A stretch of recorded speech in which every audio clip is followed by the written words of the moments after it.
আসসালামু আলাইকুম viewers, welcome back to tech valley Jois.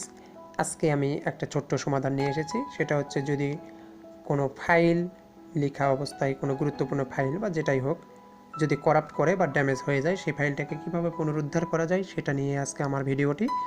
তো আশা করি ভিডিওটি ভালো লাগবে। তবে ভিডিওটি যদি ভালো লাগে তাহলে অবশ্যই একটা লাইক করবেন, কমেন্টস করবেন, আর সাবস্ক্রাইব তো অবশ্যই করবেন। যারা সাবস্ক্রাইব করেন নাই তাহলে যদি সামান্যতম উপকৃত হন, সেই ক্ষেত্রে আপনারা সাবস্ক্রাইব করবেন। তো চলুন সরাসরি চলে যাওয়া যাক কাজে।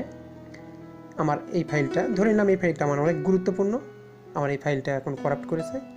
আমি ওপেন করি। দেখুন, Word was unable to read the document, it may be corrupt. এই ফাইলটা আমার করাপ্ট করেছে। তো এই ফাইলটা আমি কীভাবে পুনরুদ্ধার করতে পারি চলুন দেখা যাক। আমরা ওকে দিব। আমরা এখান থেকে চলে যাব ওপেনে, ফাইলে গেলাম, ফাইল থেকে ওপেনে আসব, ক্লিক করলাম। তো এখান থেকে আমি দেখাই দিব কোথায় আমার সেই করাপ্টেড ফাইলটা আছে। আমি সি ড্রাইভ চলে যাব। মূলত আমার ফাইলটি ডেস্কটপে আছে।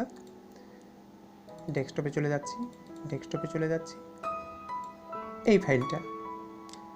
তো আমি যেটা করব, এই যে অল ফাইলস, এখান থেকে আমি recover text from Annie file click করব।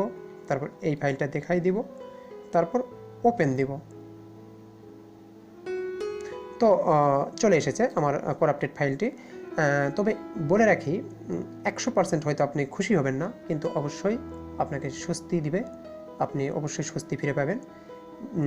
একেবারে 100% আপনি হয়তো টেবিল বা অন্যান্য গ্রাফগুলো ঠিক থাকবে না, কিন্তু আপনার মূল যে থিমগুলো, সেগুলো লেখাগুলো আপনি ফিরে পাবেন। আপনার গ্রাফ ট্রাফ কিছু ভেঙে যেতে পারে। তো এই ছিল ভিডিওটি। যদি ভিডিওটি ভালো লাগে অবশ্যই একটা লাইক করবেন এবং কমেন্টস করবেন।